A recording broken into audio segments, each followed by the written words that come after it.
DC versus LSG ম্যাচে কথা কাটাকাটি লাগলো আম্পায়ার এবং দিল্লির ক্যাপ্টেন ঋষভ পান্তের সঙ্গে।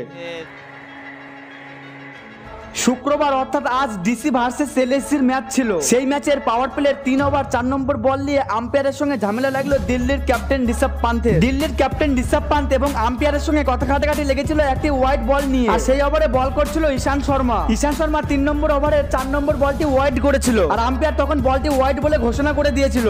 আর তখন দিল্লির ক্যাপ্টেন ঋষভ পান্ত সেই বলটি ওয়াইড কি প্লেয়ারদের সাথে ডিসকাস করছিল হাতে রিভিউর ইশারা নিয়ে। প্লেয়ারদের এবং বলারকে ইশারা দিয়ে জিজ্ঞাসা করছিল যে এটা রিভিউ নেবে কি। আর তখন আম্পায়ার ভাবে যে ঋষভ পান্ত রিভিউ নিয়েছে। আর তখন ফিল্ড আম্পায়ার থার্ড আম্পায়ারের কাছে এই সিদ্ধান্তটি পাঠিয়ে দেয়। আর সেই অনুযায়ী থার্ড আম্পায়ার চেক করে দেখে যে এটা ওয়াইড বল ছিল। আর তখন থার্ড আম্পায়ার ফিল্ড আম্পায়ারকে বলে দেয় যে এটা ওয়াইড বল ছিল। আর তখন ফিল্ড আম্পায়ার প্লেয়ারদের ইশারা দিয়ে বলে যে এটা ওয়াইড বল ছিল। আর তখন ফিল্ড আম্পায়ার ঋষভ পান্তের দিকে তাকিয়ে বলে যে একটা রিভিউ লস। আর ঠিক তখনই দিল্লির ক্যাপ্টেন ঋষভ পান্ত আম্পায়ারের দিকে এগিয়ে এসে বলে যে স্যার আমি তো রিভিউ নিইনি, তাহলে আমার একটা রিভিউ লস হয় কিভাবে। তখন দিল্লির ক্যাপ্টেন ঋষভ পান্ত এবং অন ফিল্ড আম্পায়ারের সঙ্গে প্রায় 2 মিনিট কথা কাটাকাটি চললো। পরে ক্যামেরাতে দেখানো হয় যে ঋষভ পান্ত ঠিক রিভিউর মতোই করেছে। আপনারা হয়তো স্ক্রিনে দেখতে পাচ্ছেন। আপনাদের মতে কি বলে আপনারা অবশ্যই কমেন্ট করে জানান।